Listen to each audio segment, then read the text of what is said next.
সতর্ক থাকুন। হ্যাঁ, আবার বলছি সতর্ক থাকুন। মার্কেটের আজকের বাউন্সে আমি পার্সোনালি কি মনে করছি জানাবো এই ভিডিওতে। সতর্ক আমাদের থাকতে হবে। ট্রেডার এবং ইনভেস্টর দুজনকেই বলছি, কি কি পয়েন্ট বলবো একটু মন দিয়ে শুনবেন। তার আগে গতকালের ভিডিওতে আমি একটা পিএনএল এর ব্যাপার বলেছিলাম, সেটা টুক করে একটু বলে নিই। প্রথম 1 মিনিট জাস্ট নেব। ফিউচার অ্যান্ড অপশান গতকালের আমি যদি ডেট চুজ করি 4th মার্চ, তো 4th মার্চ থেকে 4th মার্চ আমি যদি এই করি, মোটামুটি দেখতে পাচ্ছেন এই ব্যাপারটা গতকালের যেটা আমার ট্রেড বুকেও দেখিয়েছিলাম সেটা এখানে দেখিয়ে দিলাম। আজকে কি করেছি ট্রেডার সেটাও আমি জানাবো, কিন্তু তার আগে আমি নিফটি এইসব নিয়ে কথা বলে নিতে চাই। আচ্ছা, যাই হোক, এই জিনিসটা আপনারা দেখালাম।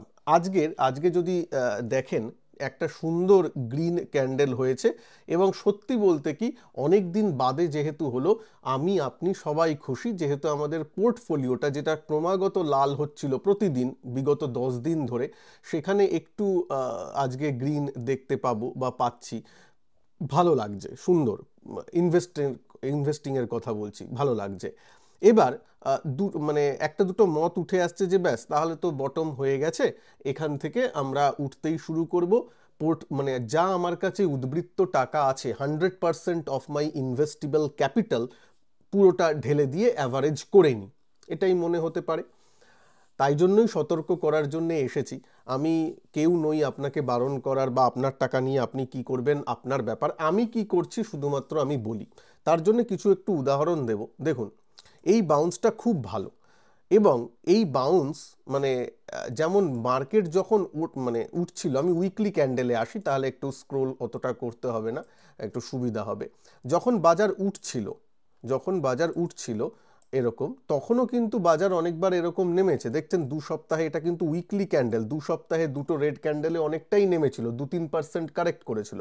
আবার যখন উঠছে নেমেছে, আবার যখন উঠেছে নেমেছে, এরকম কিন্তু হয়েছে। বাজারও সরল রেখায় ওঠে না, তেমনি বাজার সরল রেখায় পড়েও না। যখন পড়ার সময়ও এখানে দেখুন এত বড় শার্প একটা র্যালি এসেছিল, মনে হচ্ছিল যেন সব ঠিক হয়ে গেছে। তা তো হয়নি, আবার নিচে পড়েছে, আবার উঠেছিল, আবার নিচে পড়েছে, আবার 2 সপ্তাহ ধরে উঠেছিল, আবার নিচে পড়েছে। আজকের সপ্তাহটা সবে শুরু হয়েছে, তার সেখানে একটা গ্রিন ক্যান্ডেল দেখা দিচ্ছে। মানে এই জিনিসগুলো তো এরকম রিপিটও হতে পারে, তাই না? রিপিট মানে কি, ওই মার্কেট পড়ার সময় যে আপসাইডে একটু বাউন্স ব্যাক করে, যাকে আমরা ডেড ক্যাট বাউন্স বা একটা ওই বলি, সেটাও তো হতে পারে। আমি চাই যাতে না হয়। মানে অনেকে বলবেন যে ভয় দেখাচ্ছেন, আবার এই তো একটু আলোর মুখ দেখেছি। না, এখানে ভয় দেখানোর না, আমিও চাই যে এখান থেকেই সব ঘুরে যাক, ঠিক হয়ে যাক, কিন্তু একটা টেকনিক্যাল বলেও তো ব্যাপার আছে। সেটাই আপনাদের একটু মনে করিয়ে দিতে চাই যে আগেও পাস্টেও কিন্তু এরকম বাউন্স এসেছে, এবং যখন মার্কেট নিচে পড়ে এরকম বাউন্স আসে। সেটাকে একদম বলে দেওয়া যে না আর বাজার পড়বে না, এবং তার জন্যে অসতর্কভাবে পুরো 100% আবার ইনভেস্ট করে দেব আমার যা টাকা আছে, সেটা নয়। মানে সেটা অ্যাটলিস্ট আমি করছি না। গতকাল দেখেছেন আমি আপনাদেরকে ভিডিও করে বলেছি যে আমি কিছু ইনভেস্ট করছি, একটা সেক্টরের কথাও আপনাদের বলেছিলাম। এখানে দেখতেই পাচ্ছেন মার্কেট ক্র্যাশে আমার যা মোটামুটি লাভ হয়েছে, মোটামুটি আমি সেদিন কালকে মার্কেটে দিয়েছিলাম। আজকে সুন্দর সেটা একটু বেড়েছে বা কমেছে, যাই হোক আজকে মার্কেট ভালো হয়েছে, তো ঠিক আছে। একদিনের জন্য তো ইনভেস্টমেন্ট হয় না, কিন্তু ভালো লাগছে। কিন্তু ভালো লাগার জন্য আমি হয়ে গিয়ে আমার যা টাকা আছে আমি আবার এভারেজ আউট করে দেবো, বা আজকেও পয়সা লাগিয়ে দেবো, তা কিন্তু নয়। কেন বলছি? স্পেশালি আমি ট্রেডার এবং ইনভেস্টর দুজনকেই বলছি। দেখুন, এক্ষেত্রে মার্কেট অ্যাটলিস্ট এত পর্যন্ত, মানে আগের যে সুইং এখানে যে করেছিল, যেটার ভ্যালু মোটামুটি বলতে পারেন 23,000, সেই পর্যন্তও কিন্তু বাউন্স আসতেই পারে। বিগত কয়েকবার কিন্তু এরকম উঁচু উঁচু বাউন্স এসেছে, সুতরাং 23,000 পর্যন্ত বাউন্সও আসতে পারে। তাহলেও বলা যায় না যে বাজার একদম ঠিক হয়ে গেছে। বাজার ঠিক হয়ে গেছে কখন আমি বলবো অ্যাটলিস্ট যে এই যে একটা ট্রেন্ডিং লাইন, ডাউনওয়ার্ড যে ট্রেন্ড লাইন, আমি হাতে আঁকছি, অতটা সরল রেখা হচ্ছে না কিন্তু বুঝতে পারছেন, এই ট্রেন্ড লাইনটার উপরে যাওয়া শুরু করবে, ওখানে গিয়ে স্টে করবে। অ্যাটলিস্ট যারা টেকনিক্যাল জানেন বুঝতে পারছেন আমি কি বলছি, বা না জানলেও আমি সহজ ভাষায় বলছি, সেটা এই 23,000-এর লেভেলটা আসছে, তার উপর যাচ্ছে, 23,500-র উপর স্টে করলো, 23,000-এর উপর স্টে করলো, এই জিনিসগুলো যদি দেখা যায় মার্কেট স্টে করছে, তেমন আবার নতুন লো তৈরি করছে না, তাহলে ঠিক আছে। এবার কয়েকজনের মেন্টালিটি একটু আলাদা হয়, মানে এটাতে কেউ ভুল বা কেউ ঠিক তা কিন্তু নয়। মানে আমি তো প্রিডমিনেন্টলি ধরুন আমি একটু মোমেন্টাম ট্রেডিং ভালোবাসি, ইনভেস্টিংয়েও আমার সেই মোমেন্টাম ব্যাপারটা একটু থাকে, তো সেই ব্যাপারটা আমি ইমপ্লিমেন্ট করি। মানে আমার কথা কি, আমি বা যে কোনো সাকসেসফুল ট্রেডারকে জিজ্ঞেস করবেন, সবাই একই কথা বলে, মানে আমি হাইয়ে কিনতে চাই, আমি বেচবো হাইয়ারে। ঠিক আছে, I will buy at high, I will sell higher, মানে এরকম ট্রেডিং যারা করছেন তাদের জন্য এই মেন্টালিটি থাকা উচিত। সঞ্জয়, তাহলে মানে ইনভেস্টিং করছি, তাহলে ইনভেস্টিংয়ে তো সবসময় নিচের দিকেই কেনা বলে। হ্যাঁ নিশ্চয়ই, মানে ইনভেস্টিং হলে যত আপনার নিচের দিকে আসবে কিনবেন, সেটা যাতে ভালো স্টক হয়। এই নয় যে একটা স্টক বা একটা কোম্পানির বাজে রেজাল্ট হচ্ছে, তার কোম্পানির বিজনেস মডেল হয়তো খারাপ হয়ে গেছে, আর্নিং তেমন আর হচ্ছে না, আর এদিকে আপনি নিচের অ্যাভারেজ করতেই যাচ্ছেন, সেটা তো ঠিক হলো না, তাই না?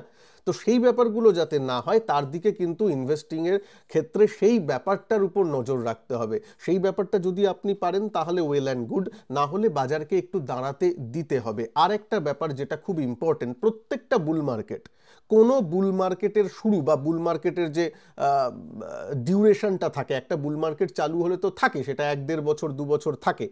2023-24 আপনারা দেখেছেন, কোনো বুল মার্কেট এমন হয়নি যেখানে এফআইআইরা খালি সেল করে গেছে, হ্যাঁ, আর ডিআইআইরা বাই করেছে, এদিকে ভারতের বাজারে বুল মার্কেট চলছে, এরকম হয়নি সাধারণত পাস্টে।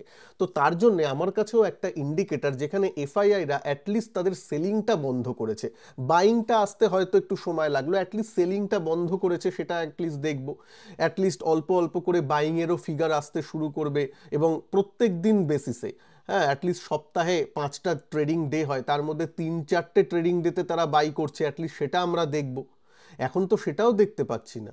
তাহলে তার আগে মার্কেট একদম আর মানে একটু সতর্ক থাকা উচিত। হ্যাঁ ঠিক আছে, মার্কেট কোথায় বটম করবে কেউ জানে না, এটা আপনিও জানেন, কেউ বলতেও পারে না, কিন্তু কয়েকটা লক্ষণ তো আছে, সেটা একটু নজরে আমি রাখছি বা আমি রাখার চেষ্টা করছি। টুকটাক ইনভেস্টমেন্ট যদি এইখানে একটু কেউ করতে চায়, যে হ্যাঁ, যে খুব জিভে জল করা প্রাইসে হয়তো তার মনে হচ্ছে যে এসে গেছে, যেগুলো কয়েকটা স্টক হয়তো এসেছে, যে বা কয়েকটা সেক্টর এসেছে, সেগুলোতে একটু দেখা যেতে পারে, ঠিক আছে, কিন্তু ওই নয় যে পুরো যত আপনার কাছে ইনভেস্টেবল অ্যামাউন্ট আছে তার 100%টা আমি লাগিয়ে দিলাম, না, তাহলে তো আর হাতে টাকা থাকবে না। মার্কেট যদি আরও নিচে যায়, আমার কাছে পয়সা কোথায়? হ্যাঁ, আমাদের হাতে তো লিমিটেড মানি, পয়সা কোথায় যে আবার ইনভেস্ট করব? সুতরাং আমাদের হাতে আমার মনে হয় টাকা রাখা উচিত। এই একদিনের বাউন্সে সব ঠিক হয়ে গেছে, এই একদিনের বাউন্সটা হয়তো কয়েকদিন কন্টিনিউ করতে পারে। এক্ষেত্রে দেখেছেন এটা উইকলি চার্ট, এখানে কিন্তু 2 উইক ধরে দেখুন, এরকমও হয়েছে 2 উইক ধরে গ্রিন ক্যান্ডেল তৈরি হয়েছে, 2 উইক, মানে 10টা ট্রেডিং ডে। আমি বলছি না যে প্রত্যেকটা ট্রেডিং ডে গ্রিন হয়েছে, তা নয়, কিন্তু 2 উইক গ্রিন হয়েছে, তাতেও তো কি হলো, তাতে তো আরো জোরে নিচের দিকে এলো, তাই না?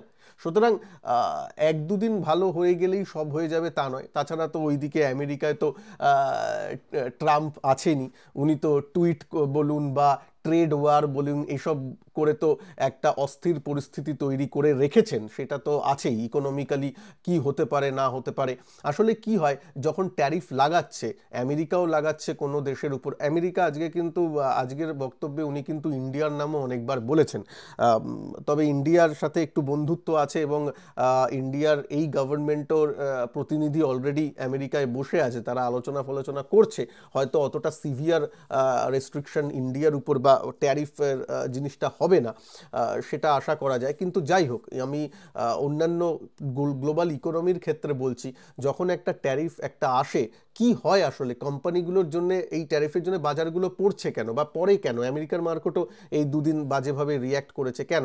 ধরুন একজন অ্যানালিস্ট, মানে এই বড় বড় এফআইআইরা ডিআইআই তাদের তো নিজস্ব অ্যানালিস্টরা থাকে, তারা একটা ইপিএস ক্যালকুলেট করে যে এই আর্নিং হবে এই কোম্পানির, তার মধ্যে 25% যে তাকে এক্সট্রা কর দিতে হবে বা ওই কাস্টম ডিউটি বলুন বা ডিউটি বলুন, সেগুলো তো ধরা থাকে না।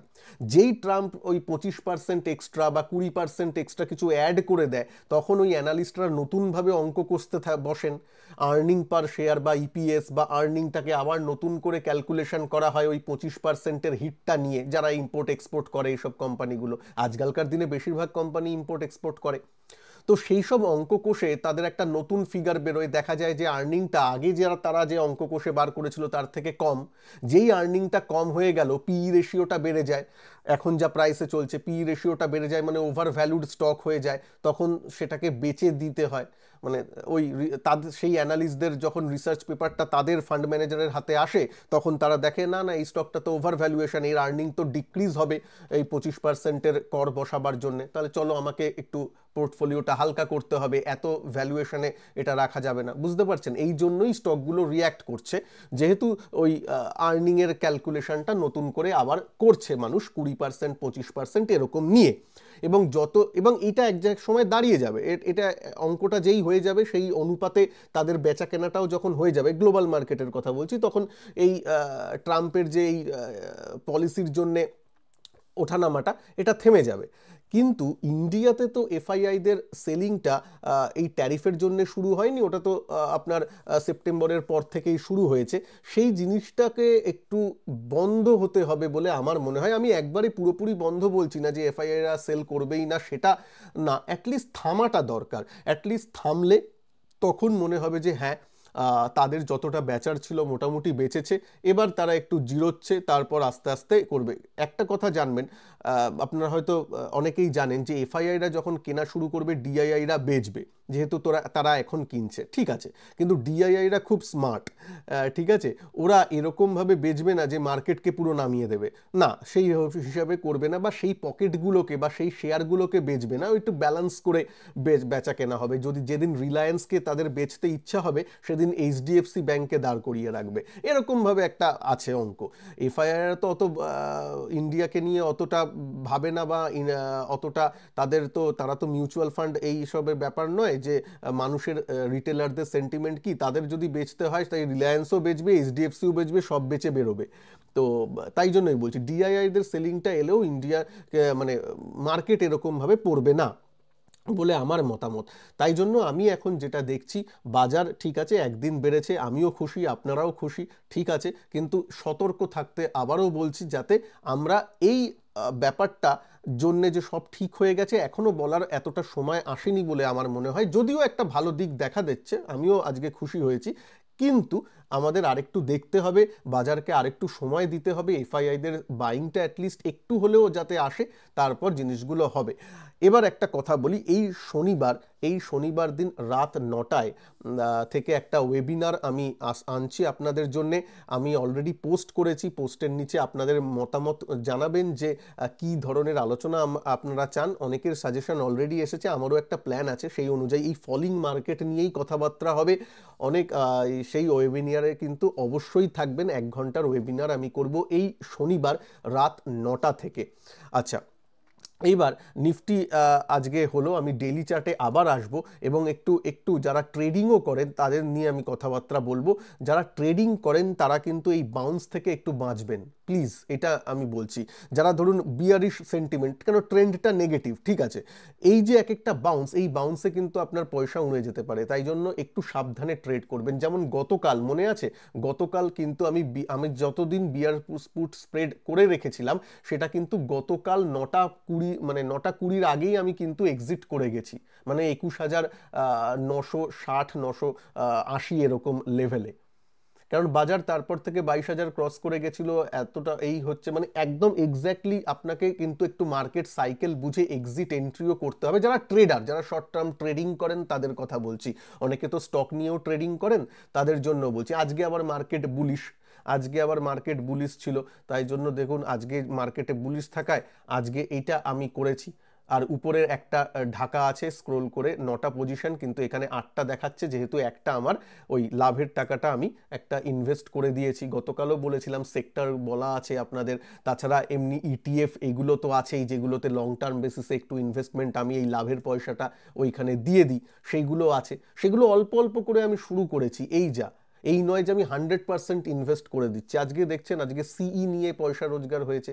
সিই মানে মানে একটু বুলিশ, আজকে বুলিশ মেন্টালিটি ছিল। ট্রেডারদের তো এরকম নিজেকে চেঞ্জ করতেই হবে মেন্টালিটি। আর এইগুলোতে একটু ইন্ট্রাডে ট্রেডগুলো ছিল, সবই ইন্ট্রাডে দেখতে পাচ্ছেন, কোয়ান্টিটি সব জিরো, মানে ইন্ট্রাডে করেছি। আমি রাতের চিন্তা রাখতে চাই না যে রাতের বেলা কি হবে, চিন্তা করবেন না। এর পিএনএলটা যদি চান কালকে আমি কনসোলে চলে আসবে, আমি রিফ্রেশ করে দেখিয়ে দেবো। আশা করি বিশ্বাসটা নিশ্চয়ই আছে, আজকে যেমন দেখালাম গতকালেরটা।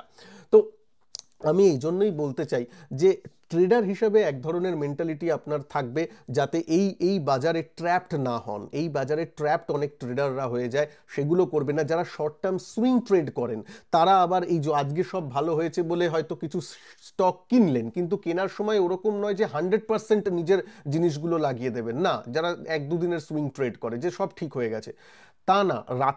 এই যে রাতের বেলা পরের দিন কিভাবে খুলবে, আগে যেমন 2024 সেপ্টেম্বরে মনে হতো যে যা নিয়ে নিই 2-3 দিন বাদে ঠিক উপরেরই দাম পাবো, এখন সেই বলার সময় আসেনি। এখন যদি নেক্সট দিন উপরের দাম পাওয়া যায় তো নিজেকে লাকি বলে মনে হবে, ব্যাস ওইটুকুনি। মানে শিওরিটি লেভেল বা প্রবাবিলিটি লেভেল কিন্তু এখন একটু কম। তাই জন্য বলছি, নিজের ওই ধরুন 1 লাখ টাকা দিয়ে আপনি ট্রেড করছেন, সুইং ট্রেড করছেন স্টক কিনে কিনে, সেখানে 1 লাখ টাকারই পজিশন নিয়ে চলে গেলেন, সেটা কিন্তু একটু বাড়াবাড়ি হয়ে যাবে একদিনের ভালো মার্কেট হলে। হ্যাঁ, আমি পজিশন একদম নিতে চাই, ভালো লাগছে, ঠিক আছে, তার 1/5 পজিশন নিলেন পুরো পোর্টফোলিওর, সুইং ট্রেডিংয়ের কথা বলছি, সেসব নিলেন। গতকাল পরের দিন যদি চলে তো ঠিক আছে, তারপরে যদি আপনার এবং স্টপ লস রেখে, স্টপ লস যদি হিট হয় তাহলে আলাদা ব্যাপার। এইরকম মেন্টালিটি রেখে কাজ করবেন, সাবধানে কাজ করবেন। যারা ইনভেস্টারদের তো আমি বলছি, মানে এখনো যে সব কিছু ঠিকঠাক হয়ে গেছে বলার সময় হয়নি। এফআইআইদের ভিউটা যেটা বললাম, এফআইআইরা জবে থেকে মানে যতক্ষণ বাজারে না ফিরে আসছে ততক্ষণ একটু অসুবিধা আছে। এবার আর একটা কথা বলছি ইনভেস্টিংয়ে, এই সময় যদি মনে হয় যে হ্যাঁ এই স্টকটা খুব ভালো দামে চলে এসছে বলে মনে হচ্ছে, তাতেও মনে রাখবেন যে ভালো দাম আপনার মনে হচ্ছে, এর থেকেও নিচে দাম আসতে পারে। সুতরাং আজকেই সেই স্টকটা নিতে পারেন, কোনো অসুবিধা নেই, কিন্তু 100% কমিট করে বসবেন না। যদি আপনার 100টা কোয়ান্টিটিতে স্টক ওই স্টকটা কিনতে ইচ্ছা করে, আজকের দিনে টাকা আছে 20টা কিনুন, বাদবাকিটা হাতে রাখুন, পর যদি নিচের দিকে আসে তো নেব। আর যদি নিচের, হ্যাঁ, সব থেকে যেটা বেশি ভয় পান আপনারা বা রিটেলাররা বা আমরা ইনভেস্টাররা, সব থেকে বেশি কি ভয় পাই না, আমি ধরুন আমি কিনলাম, তারপর যদি দামটা বেড়ে যায় তাহলে তো আমি আবার কিনতে হবে, তখন তো উঁচু দামে কিনতে হবে, আমার আবার লস হয়ে যাবে, এটা ভাবছেন। একবার ভেবে দেখুন, যখন বুল রান শুরু হয় বা সব যদি ঠিকঠাক হয়েই যায়, তারপর যদি স্টকটা বাড়া শুরু করে, সে কি 2%, 5% বেড়ে থেমে থাকবে? টাটা মোটরসের উদাহরণ দিই। টাটা মোটরস এখন নিচে হয়ে আছে 500-600 টাকায়, 600 টাকায় ধরুন হয়ে আছে। আপনার মনে হলো এর নিচে আর যাবে না, আমি কি তাহলে কিনবো? কিন্তু সঞ্জয় বলেছে যে মাত্র, আমি রেকমেন্ডেশন দিচ্ছি না, আমি এক্সাম্পল দিচ্ছি, যে 100টা ধরুন আমি কিনতে চাই, কিন্তু একটু ভেঙে ভেঙে কিনবো 20টা। ধরুন কেউ 20টা কিনলো 600 টাকায়, তারপরের দিন দেখলো 615 টাকা হয়ে গেল, এ বাবা, যদি 600 টাকাই কিনে নিতাম 15 টাকাটা তো পেতাম। এরকম ভাবলে হবে না। কারণ জানবেন, যদি আপনি যদি তারপরে যদি আরও সব ঠিক হয়ে যায়, ধরুন আপনি পরের এভারেজটা 650 টাকাতেও করলেন, আপনার এই মনোভাবটা, মানে লাস্ট কোয়ান্টিটিটা ধরুন 10% উপরে কিনলেন, আমি কথার কথা বলছি, টাটা মোটরস 10% র্যালি করে গেল, তারপরে কিনলেন, কথার কথা, তাহলেও একবার ভেবে দেখুন, টাটা মোটর যখন বুল মার্কেটে যদি ও সত্যি আবার চালু হয়ে যায়, তাহলে একটা স্টক কি 10% বেড়ে থেমে থাকে? এটাই আমরা বুঝি না। মানে এটা ট্রেডারের মেন্টালিটি, যেহেতু আমি তাই জন্য আমি বলছি, ট্রেডিং বা ইনভেস্টিংয়ে এই ব্যাপারটা একটু মাথায় রাখবেন। যখন একটা স্টক সত্যিকারের বুল ফেজে চলা শুরু করে, সে 10% দিয়ে বা 5% দিয়ে থেমে যায় না। যদি সত্যিকারের আপনি সেটা তার বুল মার্কেটের সাইকেলটা ধরতে পারেন। হাডকো দেখুন, রেলওয়ে স্টকগুলো দেখুন না, যখন বুল রান হয়েছিল, যেখান থেকে শুরু হয়েছিল, মানে স্টকগুলো তো পড়েছিল, তারপর থেকে উঠেছে, এখন যেমন স্টকগুলো পড়ে আছে, যদি ওঠে তাহলে তারা কি 10% দিয়ে থেমে যাবে? সেই স্টকগুলো তো কয়েক গুণ হয়ে গেছিল, 300, 400, 500% রিটার্ন দিয়েছে, মানে 4-5 গুণ হয়ে গেছিল। তাহলে 10% বা 5% মিসের আশায়, যদি 5% আমি মিস করে যাই, তার সেটা ভাবতে গিয়ে যদি 100% আমি এখনই স্টক কিনে ফেলি, তারপর যদি নিচে আসে আর অ্যাভারেজ করার পয়সা না থাকে, তখন কি হবে? ইনভেস্টারের কথা বলছি আমি। ট্রেডার হলে নিচে কোনোদিনই মানে লস পজিশনে কোনোদিনই অ্যাভারেজ করা উচিত নয়, স্টপ লস হিট হলে বেরিয়ে যাওয়া উচিত, এটা জানেন নিশ্চয়ই ট্রেডারদের ব্যাপার। বলেছি ট্রেডারের সত্তা আর ইনভেস্টারের দুটো সত্তা আলাদা করে দেখবেন, আলাদাভাবে ভাববেন, ঠিক আছে? তো তাই জন্য আমি বলছি যে কোনো জিনিসের একটু দাঁড়াতে দিন, বাজার একটু দাঁড়াক। হ্যাঁ, একদিন বেড়েছে, পোর্টফোলিও বেড়েছে, কোনো হাতে স্টক থাকলে ভালো, ঠিক আছে, সেগুলো বেড়েছে, হ্যাপি, সব ঠিক আছে। কিন্তু ওই 100টা স্টক কেনার থাকলে আজকেই 100টা বা 150টা কিনে নেবো, মার্কেট সব ঠিক হয়ে গেছে, এইটা ভেবে নেওয়ার মনে হয় যে একটু মানে অনেক আগে একটু বলা হয়ে যাচ্ছে। আরেকটু আমাদের দেখতে হবে, অ্যাটলিস্ট আমি আরেকটু দেখছি, তারপর ভাববো যে হ্যাঁ মার্কেট সব ঠিক হয়ে গেছে কিনা। মার্কেট এত তাড়াতাড়ি ঠিক হোক আমিও চাই যে তাড়াতাড়ি ঠিক হয়ে যাক, কিন্তু সাধারণত তো এরকম হয় না। অ্যাটলিস্ট প্যাটার্ন তো চেঞ্জ হবে, অ্যাটলিস্ট হায়ার হাই বা একটা ক্রিটিক্যাল লেভেলের উপর স্টে করা, সেগুলো তো অ্যাটলিস্ট হবে, তাই না? দেখা যাক সেগুলো কি করে হয়। আজকের ভিডিওটা কেমন লাগলো একটু জানাবেন, আপনার কমেন্ট লিখবেন নিচে একটু। আর চ্যানেলকে নতুন হলে চ্যানেলকে সাবস্ক্রাইব করে বেল আইকনকে অবশ্যই প্রেস করে দেবেন, যাতে এই সিরিজের উপর নতুন ভিডিও আনলে সেটা আপনার কাছে চলে আসে। আর শনিবার দিন ইউটিউবে 9টা থেকে ওয়েবিনার আছে, রাত 9টা থেকে, প্লিজ সেটা জয়েন করবেন। ভালো থাকবেন সবাই, নমস্কার, জয় হিন্দ, বন্দে মাতরম।